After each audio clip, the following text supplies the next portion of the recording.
Hello, YouTube! We're going to be watching a video by Steorg, who is a content creator that I like and respect quite a lot. He makes really good videos and always has interesting thoughts that I like to yap about. It's very fun. This is the real problem with meta and gacha games, which I'm very, very interested in. Ever like to join us on Twitch at twitch.tv/hex_juice?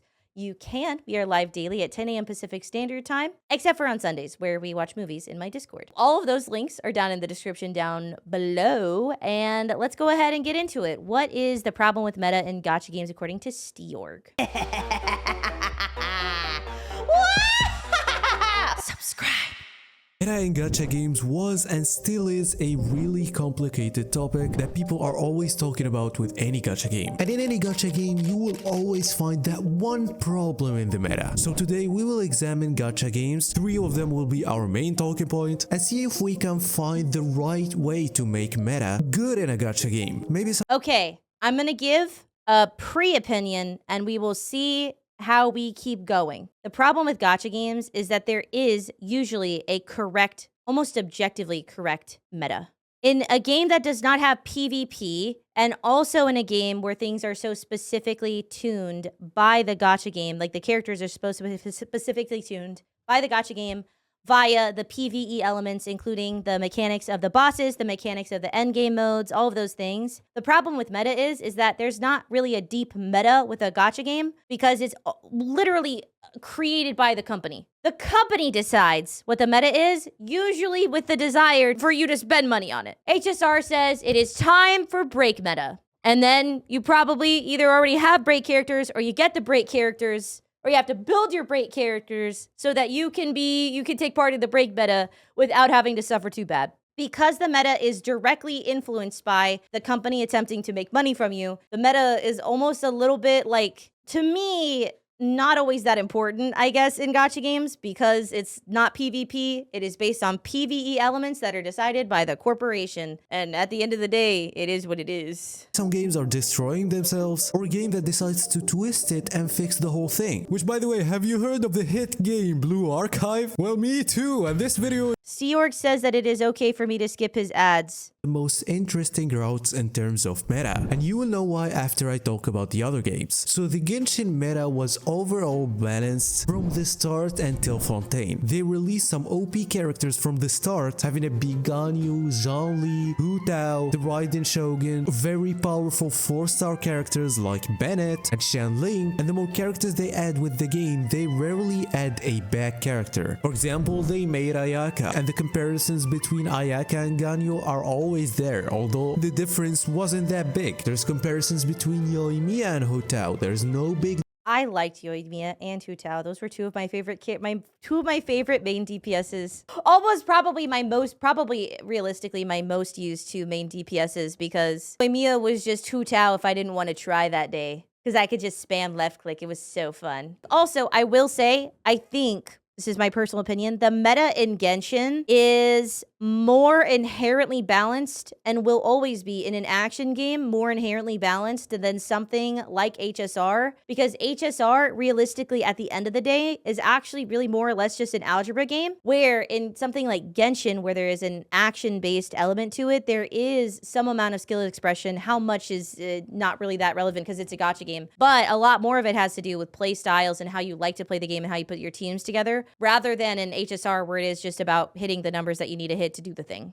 difference too. And sometimes they make a character mid and they buff the character enough to be there in the meta. So I'd like to make the clarification, they buff indirectly. Cause the reason that Kokomi was not originally a very good character and people hated her ass when she first got released was because there was like no need for healers in Genshin at the time. Healers in Genshin, when Kokomi was first announced, were poop shit. Nobody used them. Zhongli was a shielder and he was ridiculously broken and still is ridiculously broken and OP, always good forever unit. And so there's no need for a healer because what do I need to heal if I don't take damage for? However, they indirectly made Kokomi very good by putting in enemies that could damage you through shielding no matter what, and it would take ticking damage, and so the healing became a lot more valuable. the meta was like that for years. i.e. the meta is determined and what is valuable is determined by the company because there's no PvE elements, there's no competitive elements. Power creep wasn't really a thing. Of course, we saw some insanely powerful supports like Kazuha, but we also had Nahida. So the good points about this meta is that it makes you have the ability to use any character that you like with really not caring much about the meta. And instead of pulling for the meta only, now you pull more for the gameplay and the strategies that the character give you. And of course, that was actually something funny that I saw on Twitter this morning, actually, was somebody was like, oh, I don't want to pull on that character because it doesn't do any damage. Quote, retweeted it and just said, who pulls for damage in Genshin Impact in 2024? They're hot. And I thought that was like so funny. Like, it just doesn't really matter unless they're really, really, really bad, like Daya bad. It doesn't really matter in Genshin, which is actually kind of a nice thing to a certain extent. The power creep in Genshin is not nearly as severe as in other games. Of course, the character design. So what Hoyoverse had to do is make a new character with greater gameplay or new gameplay mechanics that make this character work without really power creeping things. Now I want you to remember how this meta was, because there is a twist in this video. I want you to hold up with Genshin, with Fontaine and potentially Natlan, because before we talk about that, let's go to Honkai Star Rail. Now Honkai Star Rail meta is very rough because, like I said, it is an algebra game. Ooh baby, the power creep in an algebra turn-based game is rough. Star Rail's meta is very different. At the start, Honkai Star Rail was doing a little by little power creep. So they make a character, after 2 or 3 patches, there's a new character of the same role that has like 10% more damage or 10% more value, 20% sometimes. Now what's good about this is that Honkai Star Rail makes you have another reason compared to Genshin Impact to get a new character. You get this character to make your account better because the content in the game is getting harder and harder with the time. Combine that with cool abilities and animations and of course design. If we look at it from business perspective, this character has more potential to sell more. Honkai Star Rail did outsell Genshin a lot and it's outselling Genshin now. So what Genshin Impact did is start following the Honkai Star Rail route in 4.0 in Fontaine. We had New Valette topping off any other Hydro character by a whole margin. That little 360 spin stuff that he does is kind of insane, though. I've not played this character. I've not played it quite a while, but man, it is... New Valette is insane to watch. Like, I've seen clips of New Valette. It's like, what is that? The best main DPS in the game. And then straight up we get a Farina, outscaling any other support because she does damage and support better than them. They gave her a very powerful kit that you cannot resist getting her. Earlier I said Hu Tao and Yoimiya, but Arlecchino blows him out of the game. Clorand also was a very powerful electro damage dealer, but there is still differences between Genshin and HSR because Genshin wasn't getting harder with the time. Sure, the Abyss was getting some changes, but it wasn't that hard for older characters to clear it. But going back to HSR instead of just adding more powerful characters, they also added dedicated modes for characters that are probably mid or any other role overall. And that was a big W for HSR for a long time, for almost a year. The simulated universe, the pure fiction, they were adding more and more content while making it a little more harder and making characters that got power crept go to another mode. People didn't complain much. The characters were very fun and everything was still good. And now I know that I'm gonna be real. My opinion on this is very much jaded by the fact, like, when he gets into the HSR part of this. So I want to acknowledge my bias and my own, like, how my opinion and my perspective is going to differ for a lot of y'all. Because I got into HSR at the end of this golden era of them having, like, more fair power creep and more fair meta changes in HSR. I started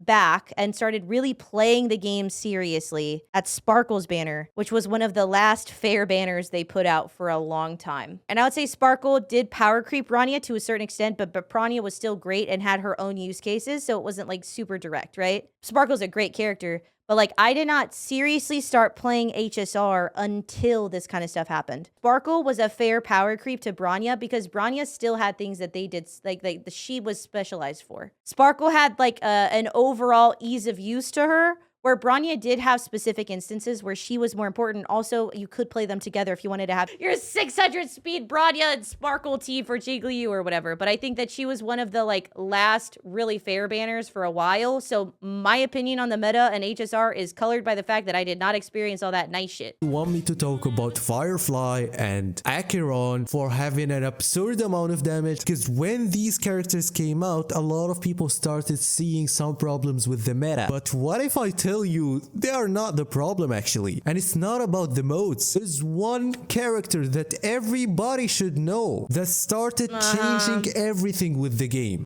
I'ma be real. I was mad as when I finally got Ruan Mei, because I started like seriously playing after her banner. Because I played a bit, I didn't get really into it. I started seriously playing later. When I got Ruan Mei on my account and realized that she was the craziest easy button known to man, I was so mad because there was so many people be like, "Oh, well, you're just shit at the game. You're a skill issue. You're just not good. You don't know how to play it. That's why you can't clear content. If you have a Ruan Mei, you never get to talk about nobody having a skill issue. That character is disgusting on every level. I didn't fully understand how she worked until I got her on my account. Ruan Mei is gross, and you do not get to talk about having skill to no one. Ruan Mei. This character changed the game forever. And that's the first mistake that a lot of gachas do. A broken support. Not only that, they kinda made the new characters also centered around Ruan Mei. You can also see that these powerful characters, or the characters that you call power creep the game, also work with Ruan Mei. They kinda need Ruan Mei. So the new characters can use Ruan Mei, but some of the older ones won't be able to. So a character like Zila, for example, now is kind of having some hard time in the game. She still of course can clear the content, but it's way harder compared to the others. And then we with a lot more investment and a lot more perfection in your stats and in your build, right? Because like, can Zila clear all the content? Sure, but she's going to need significantly more investment into her, all of the right stuff, all of the right weapons and all of that. And the whole team is going to be more have to be more highly invested than something like a break comp. Started to see another flow. You cannot nerf characters. Like, come on, we all know that you cannot do that. You know, people who spent money on a character that is so powerful and then they find it being nerfed. So the damage numbers in gacha games are only going up because they can buff characters. That's the difference. They do that by adding more and more pets and also supports that can make older characters shine again. For example, if we talk about Sparkle, she made them buy better Lune way better and got him back in the meta. And that's the way they can fix it, by adding new characters and new set that can make older characters better. And we will still... This can also be done via the enemies you have to face, especially in the end game content, which they have very much done in HSR. Also, Evangelion BGM, yeah, very poggers, very good. Get more and more power creep and fix it with new supports or new DPSs to work with older supports too. So this loop is still the best in terms of business, because you will always sell with new characters. You either get a character to buff your old characters or get a new character because it's just stronger. But from a player's perspective, this is kinda annoying. The reason is this is a gacha game and people do pull on characters that they like. Of course, a lot of people care about meta, but you also want to get a character that you like. And if I will say, let me know if you guys agree. I'm going to say a statement. You can put 1 for true, 2 for false. Or for true for you, false for you, whatever. It is very annoying when you feel like you're almost forced to pull a character due to the meta when you don't really care for them or wouldn't normally want to pull for them. Because the meta shifted and it's very difficult to clear content with what you currently have. I hate that fucking feeling, dude. It's very annoying. And I think HSR, again, this is a bigger problem specifically in HSR because of the fact that it is a turn-based game and not an action-based game. It is so much easier because realistically, they're not characters that you're actively playing. They are more or less stat blocks that you need to make good via the teams that you put them in and the stats that you give them with your relics, right? Because of that, like, it is so much easier and you can so directly power creep things. You can make older characters actually like significantly more unusable than something than like in Genshin Impact. Like, cause somebody in here said like, oh, I still use Dea. You know, I built her really hard and I still use Dea even though she's not good, right? It is very, very hard. If a character is not good, is anti-meta and HSR, you're kind of just not going to be able to use them. There's not a lot of reason to even bother because it's going to take way too much effort. This character is not that good anymore, and you have to get another character that you didn't even consider. It gets a little annoying. And even if they are fixing old characters, they're not fixing it the best way possible. They're not top tier characters anymore. They just work to have the ability to at least clear the content, but nowhere near as the others. To make you understand how Hoyoverse does this, they don't care about older characters that much. They start making a new character that is better and better, make new modes working for this character, and as long as the other characters can clear the content, they don't care. And by clear, I can say that the new character can clear it in 1 turn, while the others can clear it in 10 turns. And problem is also that like the DPSs get these like ease of use things. With Acheron and Firefly specifically, the problem is that they both have these ease of use features within how they do damage as the DPS. Like there's no reason to use another DPS. So Acheron will do damage to the shield of the character regardless of their weakness to electric. Firefly will implant a fire weakness to the character. That's disgusting. That is insanely broken when you compare it to something like Zila. They make it so that you don't necessarily have to care what the weaknesses of the enemies are. You can just go in with Acheron or Firefly and they're still gonna explode. And so like having those kind of things on DPSs that are already power creeping by animations, by story quest stuff as well, like they power creep emotionally as well. Having stuff like that on characters where they also just have insane multipliers. They have insanely easy to build teams. Like they don't take that much they don't take that much effort to build. On top of that, like the amount of power creep that Acheron does to a character like Zila is insane. And granted, partially that's because Zila is a single target damage dealer for the most part, and Acheron is a nihility, basically destruction unit. I know she's not really, but it's like the amount of power creep from some of the older DPSs, even if you compare Firefly and Jingliu, and Jingliu was the top tier DPS until Acheron, right? But comparing Firefly to Jingliu, the ease of use of that character, the ease of making that damage happen, the ease of building the other characters on the team to even make that damage happen is so severely different. Like the power creep is crazy. And I feel like it's like, it can't be actually exaggerated how bad it is in HSR recently. To Hoyoverse, this is still a clear, but they only start looking at them when they actually don't clear content anymore. And then they add a support that brings them back to the meta to probably clear in 5 turns, for example. They will never be as good as the new characters, but they will go back better than before, and with more time they will come back to the 10th turn, and at some point they will need to be replaced. You will have a brand new team. So yes, this is the strategy that makes more money, but it's kind of not holding the players really, because frustration currently isn't as big as we think, but it's getting bigger. So Hoyoverse needs to be careful in making older characters still viable. And not only that, the most important thing for this system to work is for the game to be generous. You need to be able to pull one of the 2 characters that they add in every single update. And to be honest, we are seeing HSR given like 120 pulls per patch, 110, so it's pretty close, but it might need a little more now. This is why it has always been personally my opinion that HSR is not nearly as generous as people say it is. It is significantly more important for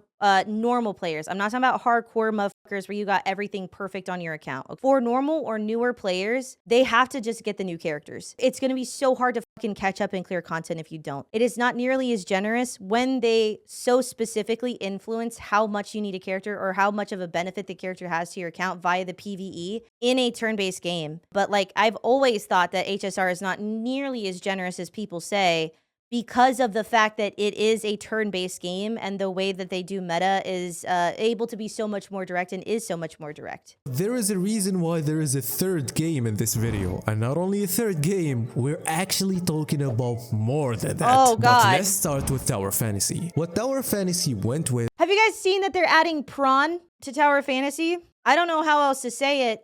They're adding very sussy amogus content to Tower Fantasy. It's kind of crazy. I highly recommend you look it up. I don't really feel comfortable showing it, but it's kind of wild.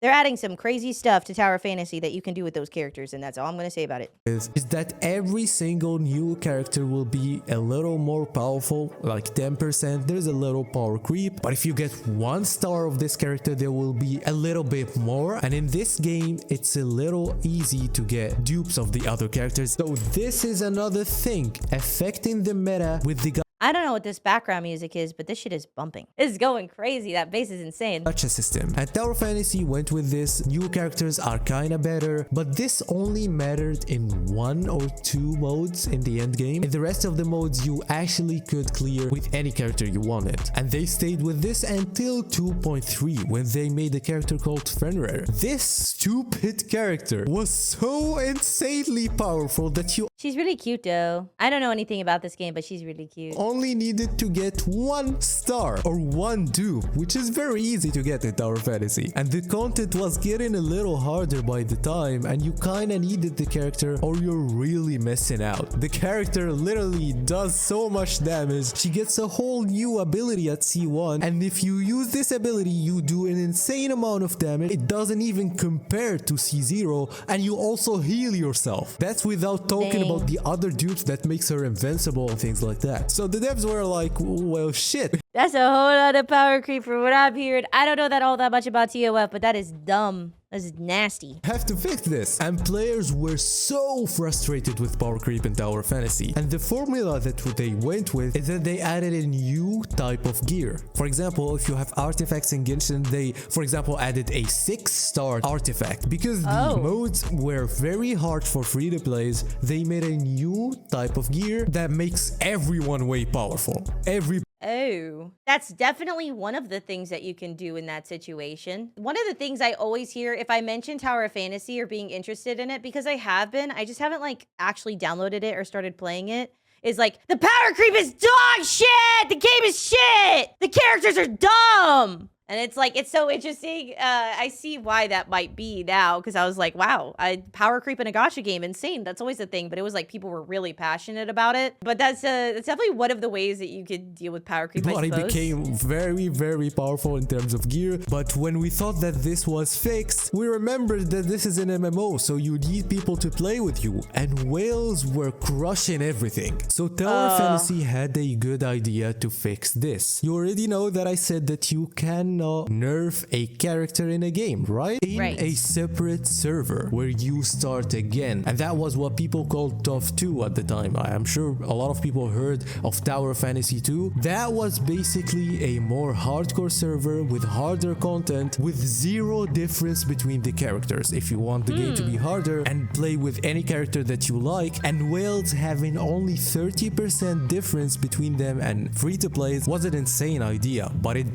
That's kind of cool, actually. That's pretty neat. didn't even get to global yet. It got to CN at least like 5 months ago. But of course, people are upset that they will start again from the start without characters. What about the money that we spent on the initial server? And that's why it's always flawed. Whenever you try to find a solution, you will find a problem in gacha games in terms of meta. If we look to Zenless Zone Zero now, That's because it's PvE, though. Especially because it's gacha PvE. That's kind of the problem, right? At the end of the day, any game that is a PvE experience where you're not battling other players, and it's a gacha game, so it's centered around the monetization of selling banners. Because like in League of Legends, as an example, and this is an example that is a little whack maybe, but in League of Legends, the meta can also, to a certain extent, be determined by the player base. Sometimes they discover a new tech or a really good synergy, or honestly, I mean, if you don't want to play against a character, you can fucking ban them. But also, the game is free to play. You can get all of the characters in League of Legends for free. You don't have to pay money. You can if you wanted to, but like, who pays money for characters in League? The meta is not so directly and 100% determined by the company. Whereas in a gacha game, when it's a PvE game, there's no PvP, there's no playing against other people. They are in control of the meta 100%. They are in control of the characters that go out 100%. They are in control of how you play them, and they're never really going to change. I think the PvE gotcha-ness of it means that meta is always going going to be kind of, you know? Of course, this is the first update. Limited characters are very powerful. And in Wuthering Waves, in 2 patches, we actually don't know exactly. I actually don't know how exactly Wuthering Waves is trying to go. Because Jinse is more powerful than Jian, and then we got Shanli, which is as powerful as Jian, so it's kinda looking good. No insane power creep, and this will take me back to Genshin Impact.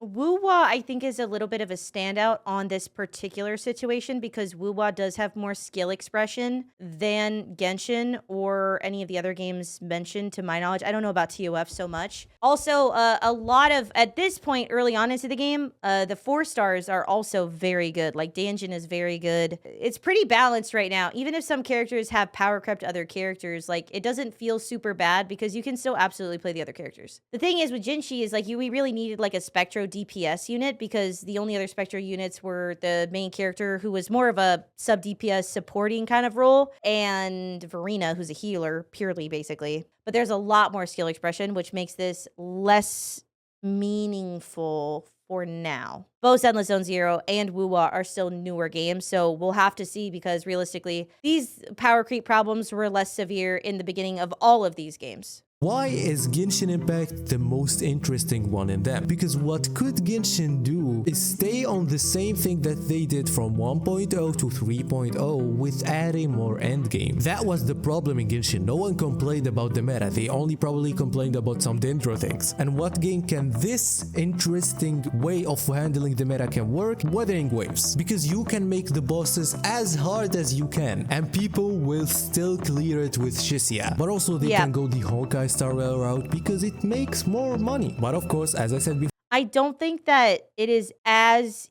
easy to do in something that is not a turn-based character or a turn-based like combat. I think it is much harder to so completely power creep in that way that is like convincing in something that is not turn-based combat, because turn-based, ultimately, you're not actively playing the characters. There's not a lot of skill expression, if at all. Once you have the stats, you can do the thing. Sometimes you need the character that gets the stats because it's a little harder. But like the reality is it's much harder to so completely power creep in an action-based game. I think that is why it doesn't feel like the power creep is so severe in Genshin compared to HSR. The Honkai Star Rail route makes you need to be generous and has another good thing, which is if in additionally, on top of that, the reality is that I think people would be a lot less friendly toward severe power creep in that way in Genshin Impact if it was so bad and so direct and so quick. New player comes to the game, he will already get the best character. So the game will always attract new players, but also if power creep didn't exist anyway, the player can get whatever he wants. So as you see, there's always a problem. There's a difference. You cannot really say which one is the best. You can say that this is better from a business perspective, but you cannot say if this is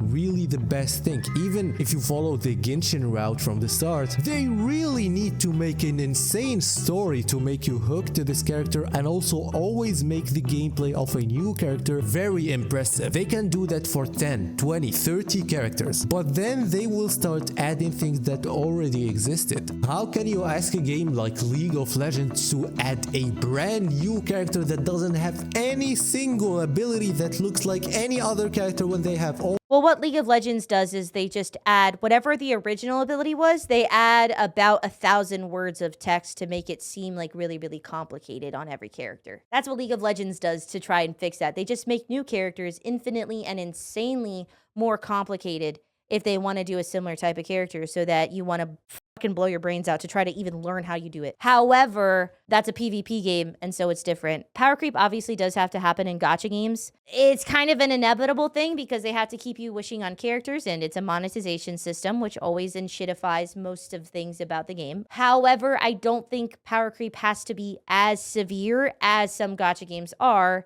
Time will tell how new gacha games choose to handle that sort of thing, but I think it is interesting to talk about like how gacha does affect like meta not being all that good or that important. The fact is the choice, right? Because like in Genshin Impact, I actually logged in a couple months ago to see if I could still clear Spiral Abyss with my old ass characters. And this is with me not having farmed a single artifact or played the game for like 2 or 3 years. Did I full star it? No, because I wasn't going to go through the effort to do that. I did clear all of the content though. I finished all of the floors. And so like, I do think that that's actually to a certain extent a good thing. Unfortunately, they just don't add a lot of variety to their endgame content and they don't make it any more interesting or more difficult ever at all, which kind of sucks. But there is a double-edged sword of adding more endgame, more difficult content because ultimately this is kind of what happens. Anyway, I'll let him finish. This is like a bunch of yapping. I'm sorry. Almost 200 characters in it. And see, even this has a flaw. That's the reason why Genshin changed. Anyway, I think I yapped for a long time. I don't know, I'm actually enjoying making these videos. Please consider liking this video, and if you don't subscribe now, you're gonna lose your 50-50. Bye-bye!